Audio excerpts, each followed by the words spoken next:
2019년도 우리 교회 표가 거룩한 교회 세상 속으로 라고 하는 표를 걸고 우리가 나갑니다. 그래서 지난 시간에는 거룩한 교회가 뭐냐 하는 얘기를 했는데, 오늘은 교회여 세상 속으로 라는 말씀을 가지고 은혜를 받도록 하겠습니다. 여러분, 한 사람이라는 게 얼마나 중요하냐. 우리 가정에 한 사람이, 몸이 아픈 사람이 있다 그러면 가정의 모든 식구들이 근심과 걱정이 생기게 되어 있습니다. 또 가정에 어떤 한 사람이 가정에 자꾸 무리를 일으킨다든지 사고를 자꾸 친다고 할 때는 가정이 그만큼 고달프고 힘든 것입니다. 반면에 가정이 알뜰하게 잘 세워지고 견고하게 아주 화목하게 지낸다면, 그 한 사람의 잘 분위기를 만들어주면 그 가정은 행복한 가정이 될 수 있습니다. 우리 교인 가운데 한 분이 그런 말씀을 하시더라고요.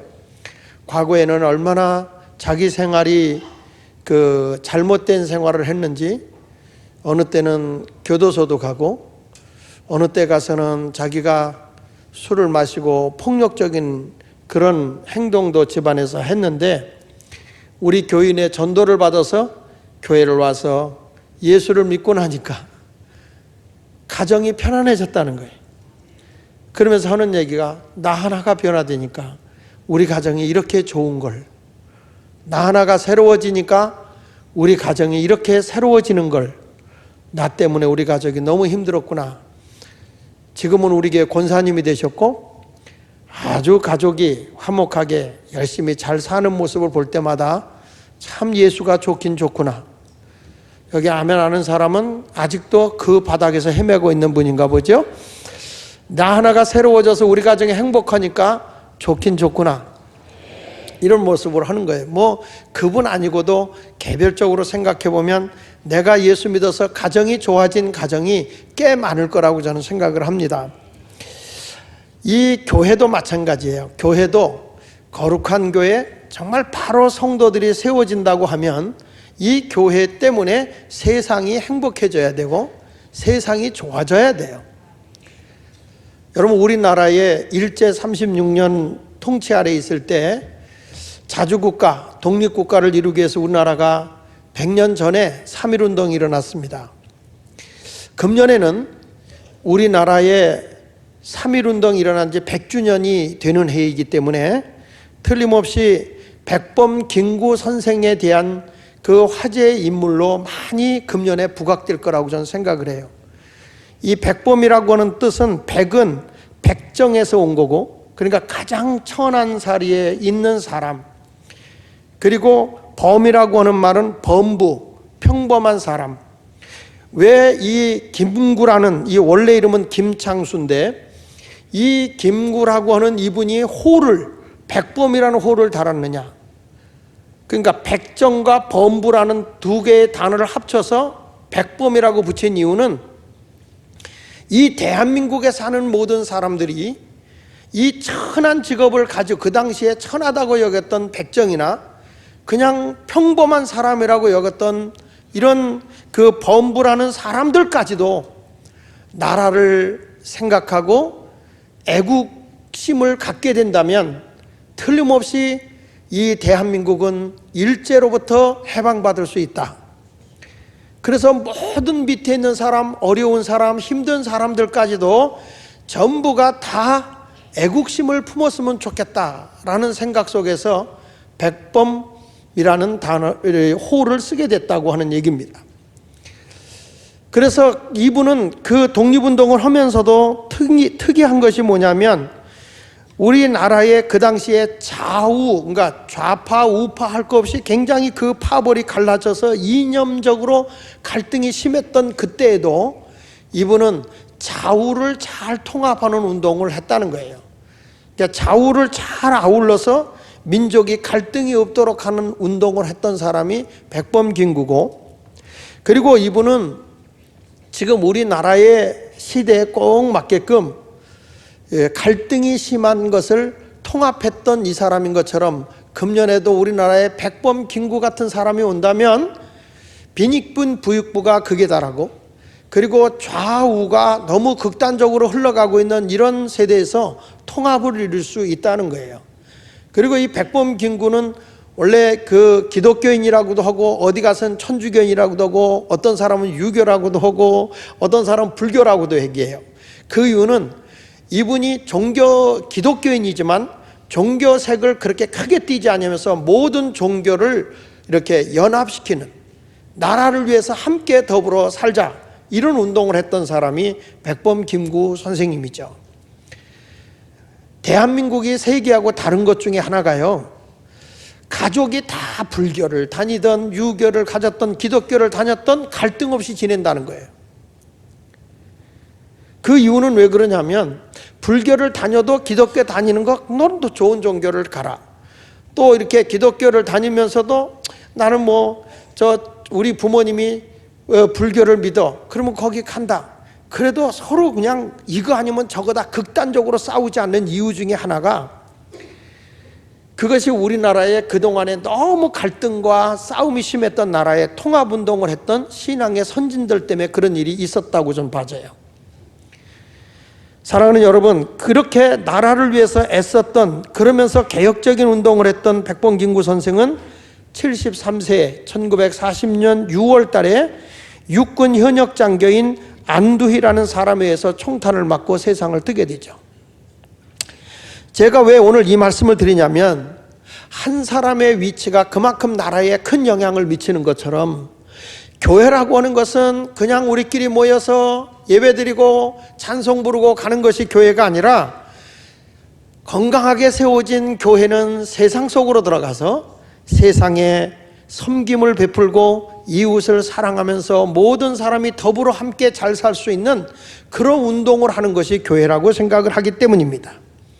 그래서 저는 거룩한 교회, 세상 속으로 라고 하는 표어를 걸었지만, 우리는 이 표어를 벽에다 붙여놓는 게 중요한 게 아니라, 이 표어가 저기서 뛰어나와서 우리 가슴에, 우리의 생활 속에, 우리의 생각 속에 인쳐져야 된다고 생각을 합니다. 맞아, 우리는 거룩한 교인이 돼야 되고, 거룩한 교회가 세워져서 세상을 변화시키는 사람으로 나가야 돼. 예수님은 제자들에게도 너희는 가서 모든 족속으로 제자를 삼으라 그랬고, 온 천하에 다니면서 만민에게 복음을 전파하라고 하셨습니다. 우리 주님은 교회 안에 갇혀있는 성도가 아니라 온 천하에, 온 세상에 나가서 하늘의 가치관을, 하늘의 비밀스러운 것을 일깨워주라고 했습니다. 그렇습니다. 교회가 있어야 하는 존재 목적은 세상을 섬기기 위해서입니다. 세상을 사랑하기 위해서입니다.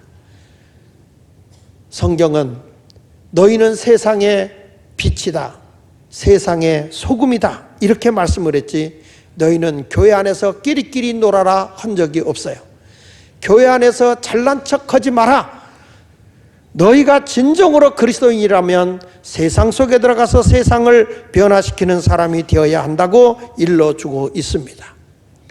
오늘 본문의 말씀도 그렇습니다. 요한복음 3장 16절에 있는 말씀처럼, 하나님이 세상을 이처럼 사랑하사 독생자를 주셨으니 이는 그를 믿는 자마다 멸망하지 않고 영생을 얻게 하려는 것이다. 하나님이 그 아들을 세상에 보내신 것은 세상을 심판하려는 것이 아니라 예수로 말미암아 세상을 구원받게 하려고 보낸 것이다. 이 16절, 17절 이 두 절 속에서 세상이라는 단어가 4번씩이나 나옵니다. 하나님이 사람의 모양으로 유교의 옷을 입고 이 세상에 온 것은 우리를 멸망시키고 심판하려고, 남을 정죄하려고 온 것이 아니라 구원하러 왔다고 말씀하고 있어요. 그런데 언제부턴가 교회는 담을 쌓기 시작하고 세상 속으로 나가기보다는 우리끼리 모여서 살려고 하는 일들이 많아요. 그래서 다시 교회는 세상 속으로 가야 될 줄 믿습니다. 그러면 세상으로 나가기 위해서 교회는 어떤 교회가 되어야 되느냐 하면, 첫째로 음부의 권세가 이기지 못하는 영생을 얻은 교회가 되어야 된다는 겁니다. 하늘의 가치관을 가지고 사는 우리들이기 때문에 세상의 가치관에 우리가 함몰되어져 있어서는 안 된다는 거예요. 요한복음 3장 16절에 하나님이 세상을 이처럼 사랑하사 독생자를 주셨으니 이는 그를 믿는 자마다 멸망하지 않고 영생을 얻게 하려는 것이다. 교회가 뭐냐? 구원받은 자들이 모이는 곳입니다. 교회는 건물이 아닙니다. 예수를 믿는 사람들이 모이는 공동체가 교회라고 말씀했어요. 에클레시아라는 교회라는 단어는 하나님의 부르심을 입은 자들의 모임입니다. 지난 시간에 말씀한 것처럼 예수를 믿는 사람들의 모임이 뭐 하는 것이냐? 음부의 권세가 이기지 못하는 것이라고 말씀했습니다. 세상의 향락이, 세상의 가치관이 하늘의 가치관을 정복해버리면 세상은 혼란에 빠지게 됩니다. 왜 세상 사람들이 교회를 욕합니까? 교회는 우리하고 뭔가 다르기를 원합니다. 세상 사람들이 욕심을 가지고 부귀 공명 영화를 누리며 살기를 원하는 그것 말고 너희들이 믿는 하나님이라고 한다면 우리하고 다른 게 있어야 되잖아. 세상의 것을 추구하는 자들이 아니라 하늘의 가치가 있는 것을 위해 살아야 되는 거 아니냐? 너희와 우리와 똑같이 살아간다면 교회가 존재할 이유가 없잖아. 그래서 큰 교회들이 손가락질 받고 하는 이유는 주님의 교회가 아니라 세상 사람들이 모여있는 것과 똑같은 그런 모습의 가치관을 가지고 있기 때문에 교회가 욕을 먹는 것입니다. 예수님께서 사랑하는 제자들에게 너희는 나를 누구라고 하느냐고 물어봤을 때 베드로가 마태복음 16장 17절에 고백하기를 주는 그리스도시요 살아계신 하나님의 아들입니다. 내 인생의 주인으로 믿고 있는 분은 당신이 하나님이고 우리를 세상에서 구원하기 위해 오신 분임을 믿습니다. 그렇게 고백했을 때 예수님은 너의 이런 신앙의 고백 위에, 너의 이런 가치관 위에, 너를 구원하러 오신 예수 그리스도를 믿는 그 위에 바로 교회를 세우겠다고 했습니다. 18절에 보니까 그렇게 말하잖아요. 내가 내게 이르노니 너는 베드로라. 내가 이 반석 위에 내가 주는 그리스도시요 살아계신 하나님의 아들이라 고백한 이 신앙의 고백 위에 내 교회를 세우리니, 예수님이 처음으로 쓴 단어 내 교회입니다. 어느 곳 위에 교회를 세우느냐? 사람이 모여있는 곳에 세우는 것이 아니라 주는 그리스도시요 살아계신 하나님의 아들임을, 우리를 구원하러 오신 하나님 되신 그분을 믿는 그곳 위에 교회를 세우겠다고 말씀하고 있습니다. 이런 교회는 음부의 권세가 이기지 못하는 것입니다. 세상의 죄악이, 세상의 향락이, 세상의 악이 우리 개인을 정복할 수 없다는 것입니다. 교회는 덩치가 커도 맥을 못 치는 이유는 예수님 중심의 교회가 아니라 사람 중심의 교회가 되니까 교회가 세상으로부터 삿대질을 당하는 것입니다. 교회는 분명히 달라야 합니다. 구약의 교회는 이스라엘이라는 백성이 교회입니다. 하나님이 저들을 택하고 저들이 하나님을 바라보고 살아갈 수 있도록 저들을 선택했습니다. 구약의 교회는 이스라엘입니다. 이스라엘이라는 공동체가 세워졌을 때 음부의 권세가 이기지 못합니다. 악을 행하는 나라가, 이스라엘 백성을 바벨론이라는 나라가 자그마치 400여 년 동안, 430여 년 동안이나 저들을 그냥 괴롭히고, 애굽 때부터, 애굽도 400년 동안 저들을 억압하고 괴롭혀서도 이스라엘 나라는 그런 세속에 물들지 않고 하나님을 찾습니다. 바벨론의 포로로 70년을 끌려갔어도 70년 동안 저들이 절대로 세속화되지 않습니다. 역시 대한민국이라는 나라가 일제 36년에 언어를 통합시키려고 하고 일본 사람들이 완전히 일본화 시키려고 했었지만은 대한민국을 저들이 삼켜버리지 못했습니다.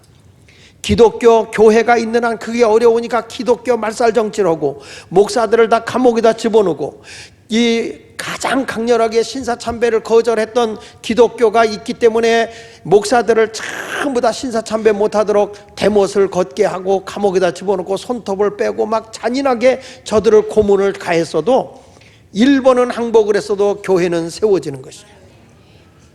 그와 같이 이스라엘 백성을 포로로 잡았던 애굽, 아수르 나라, 바벨론, 메데 파사라고 하는 페르시아, 헬라 나라, 그리고 로마 나라가 이스라엘을 다 통치하고 억압을 했어도 지금도 이스라엘은 굳게 세워져 있지만, 그렇게 강렬하고 세상적 가치관으로 억압했던 그 나라들은 다 무너졌습니다. 성도 여러분, 음부의 세계는 교회를 이길 수가 없습니다. 최종 승리는 교회입니다. 하나님은 이렇게 말씀합니다. 이사야 52장 12절에 여호와께서 너의 앞에 행하시며 이스라엘의 하나님이 교회의 하나님이다 이 말이에요. 교회라는 것은 교회당이 아니라 예수 믿는 사람들이 모이는 공동체, 2명, 3명이 모여도 그것이 교회입니다. 거기에는 하나님이 너희 앞에 행하실 뿐만 아니라 너의 뒤에 호위하신다고 그랬어요. 그래서 너희는 황급히 나오지도 않고 도망하지도 않는다. 너희가 조급하게 도망다니며 살 필요가 없다. 내가 너희를 지켜주고 이끌어주고 보호해 줄 것이라고 말씀하고 있어요. 교회가 올바른 신앙 위에 굳게 세워지지 않으면 마치 사람이 모였어도요, 모래 위에 세운 교회같이 우르르 어려움이 오면 무너지게 돼 있어요. 제가 우리 교회가 금년에 거룩한 교회로 세우자고 하는 것도 올바른 신앙의 공동체, 건강한 교회 공동체가 세워져야 이 공동체원들이 가서 세상을 바꿔놓을 수가 있어요. 영광스러운 주님의 교회를 세워야 할 줄 믿습니다. 에베소 5장 27절에 이렇게 말합니다. 자기 앞에 영광스러운 교회로 세우사 티나 주름 잡힌 것이나 이런 것들이 없이 거룩하고 흠이 없게 하려 하심이니라. 거룩하고 흠이 없다는 것은 온전히 하나님께 드려진 교회가 어느 교회냐? 영광스러운 교회인데 티나 주름 잡힌 것이 없다는 거예요. 하늘의 가치관을 가지고 달라도 한참 다른 교회를 세워나간다는 거예요. 야, 저 예수마을교회 갔더니 저 사람들 모이는 데 갔더니 우리들하고 대화하는 게 달라. 저들은 얼굴 표정부터도 어떻게 저렇게 밝을 수가 있지? 어떻게 저렇게 행복할 수가 있을까? 야, 거기 뭐가 있는 거야? 이렇게 가봐야 되는데 모여서 얘기하는 꼴을 보니까 아이고 우리보다 더 시원찮아. 앉아서 맨 남만 흉보고 앉았고 남을 헐뜯고 앉았고 이런 데라면 이건 교회가 아니에요. 진정한 교회는 달라도 많이 다른데요. 그래서 예수님도 그러잖아요. 와보라. 우리 공동체 속에 come and see. 와서 봐라. 와보니까 뭐가 달라도 많이 달라. 저렇게 집에 가봐도 어려움이 많은데 어떻게 저렇게 기쁘게 살 수 있을까? 나 같으면 둘이 도저히 못 산다고 벌써 두 부부간에 이혼했을 거야. 근데 어떻게 저런 가정에서도 화목하게 살 수 있을까? 무엇이 저들을 저렇게 끈끈하게 연결을 시켜줄 수 있을까? 그리고 가까이 가보니까 뭔가 다른 게 있어요. 그게 온전한 신앙의 고백이 이루어지는 교회가 되어야 하는 것입니다. 이런 교회가 세워지고 나면 이렇게 말하잖아요. 두 번째 가서는 교회는 세상을 구원하기 위해 나가야 합니다. 음부의 권세가 이기지 못하는 교회, 하나님이 세상을 이렇게 사랑해서 독생자 예수를 주었는데 그분을 믿는 자마다 영생을 얻었다, 영원한 생명을 얻었다. 그래서 우린 죽어도 산다, 두려움 없이 살아가요. 이런 거룩한 교회, 세상의 가치관이 정복하지 못하는 음부의 권세를 이기는 교회가 세워지고 났으면 이런 작은 공동체의 교회들은 세상을 구원하러 나가야 된다는 거예요. 17절에 이렇게 말하잖아요. 하나님이 그 아들을 세상에 보내신 것은 세상을 심판하려 한 게 아니야. 저 죄인들, 저 나쁜 놈들 이렇게 손가락질려 하려고 한 게 아니야. 예수로 말미암아 세상이 뭘 받게 하려고? 구원을 받게 하려고, 저들도 우리와 똑같이 행복해지게 하려고, 저들에게 정말 하늘의 가치관을 가지고 살게 하려고 우리를 세상에 보낸다는 것입니다. 하나님의 사랑은요, 세상을 다 품어들일 수 있는 그 큰 사랑을 우리에게 보여주신 것입니다. 하나님은 여러분이 아름답게 살길 원하고 행복하게 살길 원하는 것입니다. 그런데 이상해요. 사람들이 경제가 성장하고 모든 것이 여유 있으면 평안해지고 행복해지고 사람이 선해질 것 같은데 그렇지 않아요. 이상하게 교회는 모든 것이 점점 풍족해질수록 세상이 점점 탐욕스러워지고 더 쾌락에 빠지고 악해지는 거예요. 제가 어렸을 때 못 살 때, 어렵게 살 때보다요, 지금이 더 세상이 무서운 세상이에요. 더 사람이 악해요. 우리 어렸을 때는 밤에 가면요, 귀신이 무서웠어요. 그 밤에 어디 가면 맨 얘기만 할 때마다 무슨 빗자루 귀신이 나타났다, 무슨 달걀 귀신 나타났다, 무슨 쌀이나무 빗자루가 나타났다, 어느 밤중에 오는데 귀신이 나타나서 밤새 싸워갖고 그걸 왼쪽으로 넘겼더니 넘어가더라. 그래서 그걸 꽁꽁 묶고 허리띠를 풀러서 묶어놓고 그 다음날 아침에 가봤더니 피 묻은 빗자루였더라. 이런 얘기, 이런 귀신 얘기들만 있어요. 요즘에는요, 사람이 무섭습니다. 귀신이 무서운 게 아니라 사람이 무서워. 밤중에 누가 내 뒤를 쫓는다? 얼마나 무섭습니까? 우리 예전에는 귀신이 있다고 해서 무서워서 달방 같은데 어디 집에 마실 갔다가 갈 때 누가 사람 앞에 가면 막 쫓아갔어요. 무서우니까. 그 사람 같이. 그러면 앞에 가는 사람이 뒤에 쫓아오니까 귀신 쫓아오는 줄 알고 더 빨리 가고 그랬어요.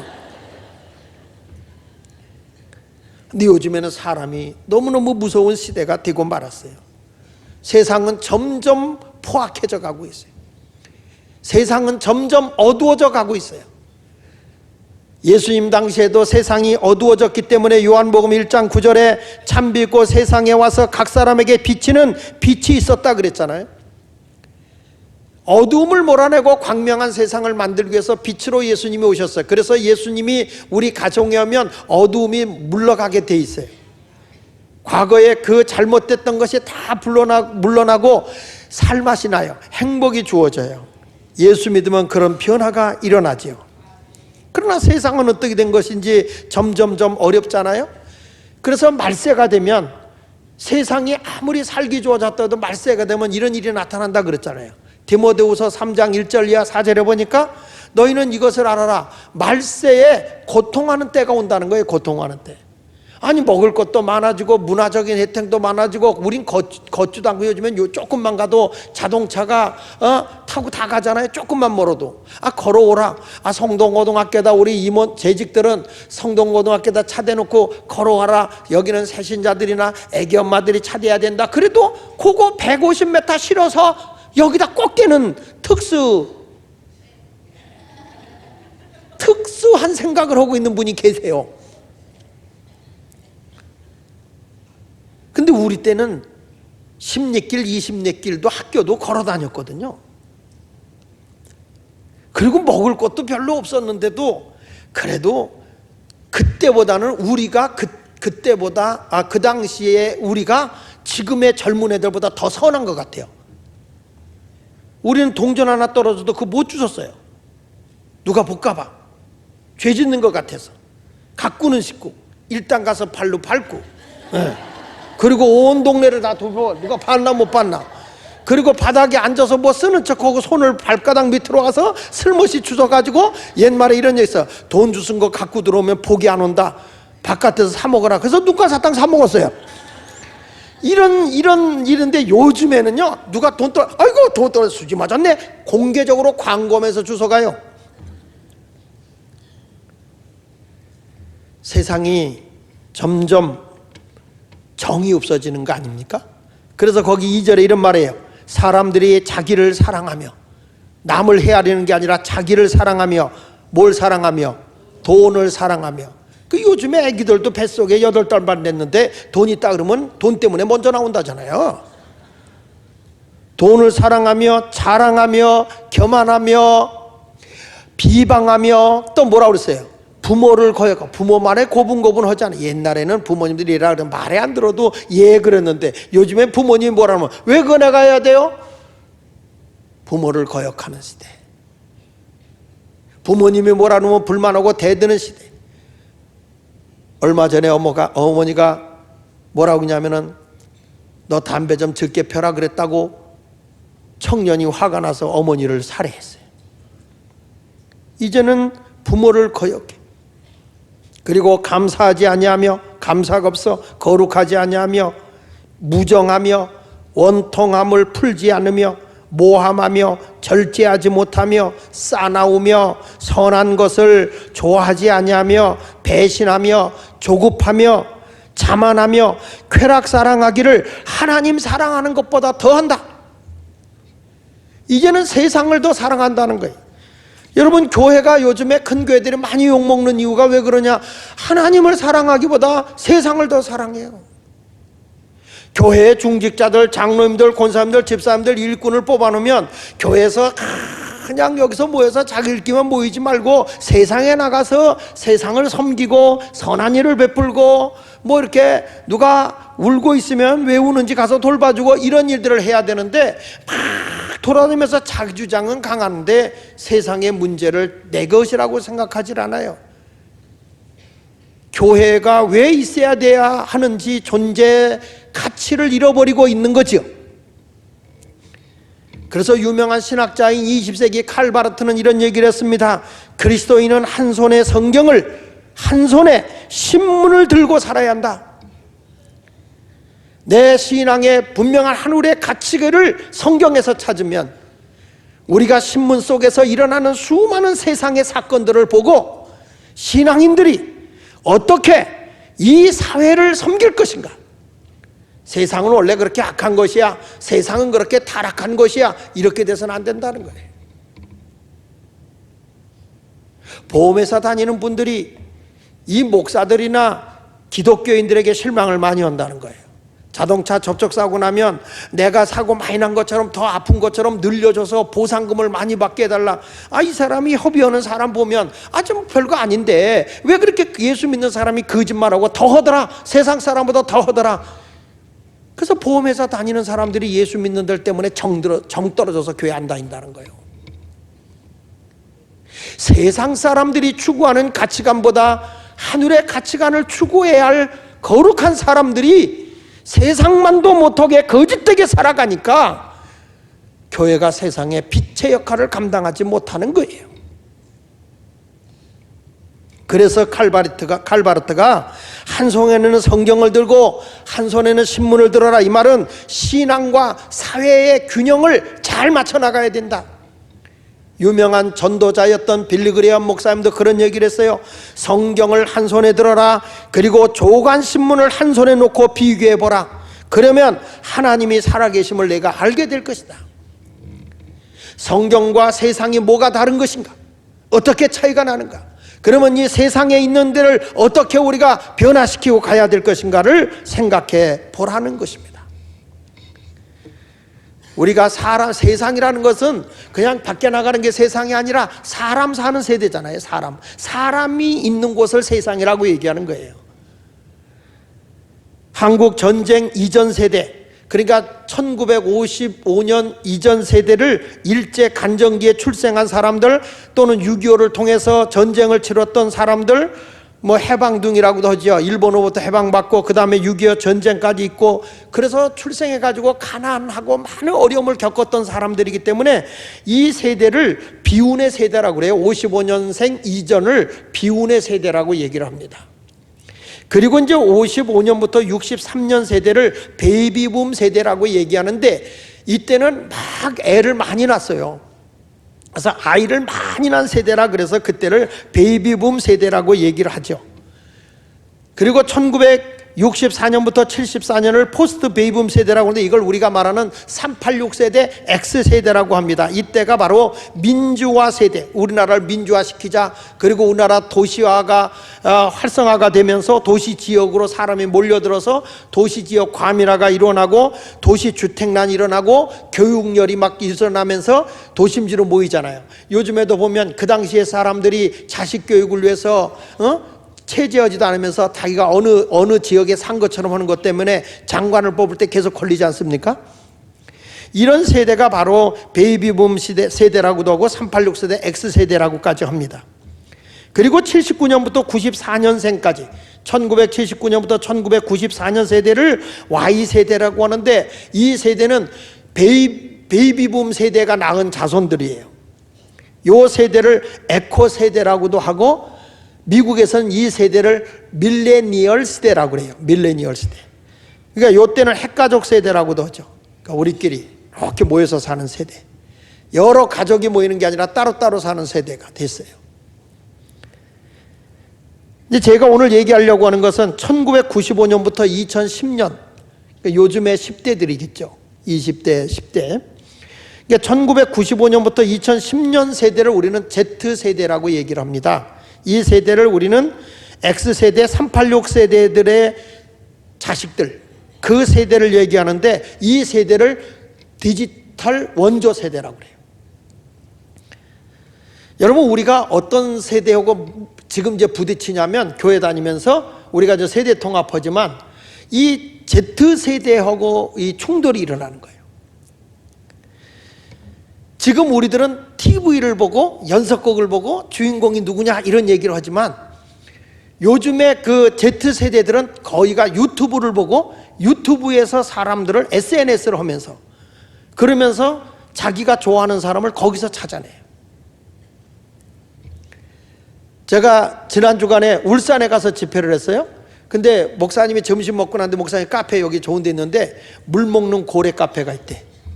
물 먹는 고래 카페를 가재. 그래서 고래 있는가 하고 가봤죠. 그리고 거기 들어갔더니 한 모퉁이에 스님들도 앉아서 커피를 그렇게 마셔. 난 옛날에 스님들이 그냥 차만 마시는 줄 알았어. 그런데 아주 커피를 드셔. 그리고 한쪽 세대는 젊은 세대들이 한 10명 이렇게 앉아 있는데, 제가 깜짝 놀란 게 있어요. 그게 뭐냐면 10명이 앉아서 차를 마시는데 아무 말도 하지 않냐고 10명이 전부 다 10개 핸드폰 붙들고 있어요. 그리고 거기서 뭘 막 쳐요. 이게 뭐냐면 이 사람들의 소통이 대화가 아니에요. 그 앞에 있는데도 서로 문자를 지들끼리 막 주고받는 거예요. 소통이 SNS, 유튜브예요. 여러분, 이거를 모르고 니들 왜 그러냐 그렇게 되면요, 우리가 어떤 세대가 되냐면 이 Z세대한테 꼰대가 돼버린 거예요. 꼰대. 저 꼰대들, 이렇게 얘기를 듣는 거예요. 그러니까 이 벌써 세대가 완전히 달라요. 이제는 우리는 텔레비 세대라 그러면 저들은 SNS 세대고 SNS로 이렇게 하는데, 이 세대는, 요 Z세대는요 벌써 3살이나 5살 때부터 스마트폰 갖고 노는 세대예요. 그러니까 이런 세대들이 지금 우리하고 지금 부딪히고 있는데, 이 아이들을 우리가 소화하지 못한다면 젊은이들의 교회를 어디로 가겠습니까? 이런 문제들을 우리가 지금 똑바로 봐야 되는데, 지금 문제는 지금 세상의 문제들이 심각하다는 거예요. 저출산 문제, 부부관계 문제, 한부모 자녀교육 문제, 청소년 문제, 고부간의 문제, 한국경제 문제, 가정폭력, 술문화, 자살과 우울증, 쇼핑 중독, 자영업, 소상공인, 청년 실업, 그리고 이제 금년에 제일 심각하게 받아들일 게 뭐냐면 1958년생들, 개띠, 이분들이 베이비붐 세대인데, 이때 얼마가 출생했냐면 1958년생이 92만 명이 태어났어요. 근데 이 가운데 세상 뜨고 살아있는 분이 76만 명이 생존하고 있는데, 금년에 은퇴하는 세대가 얼마 정도 되느냐, 58년생이 은퇴하는 사람들이 30만 명이랍니다. 30만 명. 전혀 놀라지를 않네요. 그럼 이분들이 일어나서 은퇴하게 되면 어떤 일을 보느냐, 이 사람들은 직업 없는 사람, 갈 곳 없는 사람, 돈 없는 사람, 산무지대에 고립되어 있는 사람이라는 거예요. 그러면 앞으로 이 58년생이 은퇴되면서 어떤 일이 일어날 거냐 할 때에 분명히 노인 세대의 문화가 변화가 일어날 것이다, 이렇게 지금 보고 있는 거예요. 이런 사회적인 문제가 일어날 때 교회는 지금 어떻게 지금 해결해야 될 거냐. 지금 여러분, 신천지가 무너지기 시작했다고 합니다. 그래서 신천지에 있는 사람들이 막 기존 교회로 다시 흩어지기 시작하는데, 과연 교회가 신천지에 세뇌된 사람을 받아들일 만한 그런 준비가 되어 있느냐, 그런 영적 무장이 되어 있느냐, 이것도 교회의 문제예요. 세상에 자꾸 어떤 사건이 일어나고 있을 때 이것을 수용할 수 있도록 교회는 무장해야 된다고 하는 거예요. 교회도 지금 심각한 문제가 있는 것이 선교 문제, 교회 수평 이동, 한국교회 미래가 없죠. 성도의 직장 문제도 있고, 안티 기독교들이 교회를 집중적으로 공격하기 시작했고, 교회의 도덕과 윤리가 무너졌어요. 고령화 저출산으로 인해서 교회는 점점 침체되고 있고 주일학교가 없어지기 시작했어요. 이렇게 지금 걱정하는 분도 계세요. 영적 쓰나미 현상이 일어나게 될 것이다. 왜냐? 지금 모든 세상의 가치관이 어디를 다 먹어버렸느냐? 요즘으로 말하는 미디어. 예? 요즘에 SNS 같은 거 다 미디어도 지금 악의 세력이 정복했어요. 미디어, 정부, 교육, 경제, 그 다음에 놀이와 예술도 다 어둠의 세대가 장악을 해버려요. 가족도 마찬가지고. 그래서 가족이 붕괴돼 버려요. 이런 세상 속에 교회가 파고 들어가야 되는데, 금년에 우리나라에 이런 또 하나의 큰 이슈로 등장하는 게 젠더 문제예요. 남성, 여성이 없어지는, 성전환이 이루어지는. 근데 성전환만 이루어지는 게 아니라 이제 문화 자체가 젠더가 돼요. 남성이 하던 일을 여성이 하고 여성이 하던 일을 남성이 해서 이런 것들이 전부 다 차별이 없어져요. 이제 남자도 화장하게 되고 남자도 치마 입게 돼요. 또 여자가 남성화 되어져서 여자가 점점 남성화되고 옷도 남성같이 입고 다니고 활동도 그렇게 하고. 그러니까 모든 직업도 그렇고 생활도 그렇고 성전환도 그렇고 모든 것들이 이제는 여성, 남성이 구별이 안 되는 시대가 된 거예요. 지금 여기서 여자가 그러면 여성 비하가 되고요, 남자가 그러면 남자 비하가 되는 거예요. 이제는 어떠냐? 모두가 다 공평하다. 그러니까 시부모님들이요, 부탁하느니 며느리가 부엌에 안 들어간다고 뭐라고 그러지 말고, 아들이 부엌에 들어갔다고 뭐라고 그러지 마라. 이제는 젠더 시대가 됐다. 다 바뀌었어요. 이런 문제가 점점 심각하게 대두되는 이런 시대가 되었다. 자, 이러한 세상의 문제만 알고 있으면서 교회가 멍청하게 앉아 있어서는 안 된다. 그러면 이 세상 속으로 교회가 들어가야 되는데, 이런 세상 속에 교회가 어떻게 그러면 그 문제를 해결하느냐? 국가도 아니고 권력도 아니고 아무것도 아닌데 어떻게 해결할 수 있느냐? 이것을 우리가 역사적으로 찾아보는데, 그 당시에 이미 역사적으로 이런 과정을 다 겪은 적이 있어요. 그때의 교회가 뭐냐? 종교 개혁을 한 거예요. 종교 개혁 운동이 일어난 거예요. 루터와 칼빈이 전통적인 교회만 고집하고 있는 데를 깨트려 버린 거예요. 모든 사람이 하나님의 말씀을 나눌 수 있도록 종교 개혁을 하게 되고, 종교 개혁을 해서 의식화, 제도화 됐던 것을 깨트려 버리죠. 그리고 난 뒤에도 독일 교회가 자꾸 영적으로 도덕적으로 침체되고 제도화되어져 갔습니다. 개혁 후에도. 그때 누가 등장하냐? 필립 야곱 스페너라고 하는 사람이 경건주의 운동을 통해서 영적 도덕적으로 타락한 독일의 제도적 교회를 갱신하기 위해 일으킨 운동이 무슨 운동이냐? 그게 소그룹 운동이에요. 작은 교회 운동. 철저하게 훈련된 작은 교회가 일어나면 이들에 의해서 세상 사람도 품어내면서, 아, 여기 들어왔더니 야, 세상에서 노는 친구들하고 노는 게 다르네, 생각하는 게 다르네, 가치관이 다르네. 그 사람의 변화 운동이 일어나기를 시작하는 겁니다. 이런 교회 경건주의 운동이 일어나기 시작하면서 술 취하고, 그리고 방종하고 사교춤에 놀아나고 노름에 놀아나는 이런 사람들을 다 작은 공동 속에 집어넣고 신앙서적을 읽게 하고 목사님의 설교를 나누게 하고, 저들의 미래를 어떤 비전과 꿈을 가지고 살아야 될지 저들의 인격을 고치기를 시작합니다. 그리고 믿음 좋은 사람들이 믿음이 약한 사람들을 돌봄으로써 세상을 이길 수 있도록 살아가는 운동이 경건주의 운동이에요. 그게 종교개혁을 해서 독일을 변화시킵니다. 그 운동이 어디로 가냐면 이제 헤르만 플랭케라고 하는 사람으로 넘어가는데, 이때부터 이 사람들이 근본적으로 어디서부터 변화운동이 일어나야 되느냐, 그래서 독일의 헬레라고 하는 지역에 대학을 세우기 시작합니다. 학생들의 교육이 바뀌어지면 분명히 세상은 바뀌어진다. 그래서 경건주의 운동을 대학에서부터 선교의 전처 기주로 하면서 학교를 세우기를 시작합니다. 오갈 데 없는 사람들에게 고아원을 세워서 교육을 시키고, 그리고 자선학교를 세우고 출판사를 세우고 그리고 약국 같은 걸 세워서 사람들이 아픈 자를 돌보게 하는 일을 경건주의 운동하는 데서 시작을 해요. 그래서 이 플랑케라는 사람이 이 학교 교육을 통해서 독일의 교회에 생명을 불어넣기 시작하고 세상의 악한 세상을 선한 세상으로 변화시키는 운동을 일으켰던 것이 경건주의 운동입니다. 이 플랑케라는 사람은 할레에 있는 대학을 통해서 예루살렘과 같은 곳, 할레를 그런 도시로 바꿔놓자, 죄가 없는 곳, 모두가 살기 좋은 곳, 의미 있고 뜻이 있는 곳, 이런 운동을 일으켰던 것이 플랑케의 경건주의 운동입니다. 이것이 영국으로 건너가 진센도르프와 모라비안 형제들에 의해서 경건주의 운동이 더 활성화되어지고 그것을 배웠던 사람이 누구냐면 웨슬리죠. 우리가 우리 교회에서 실시하고 있는 밴드 목회라는 그것이 경건주의 운동입니다.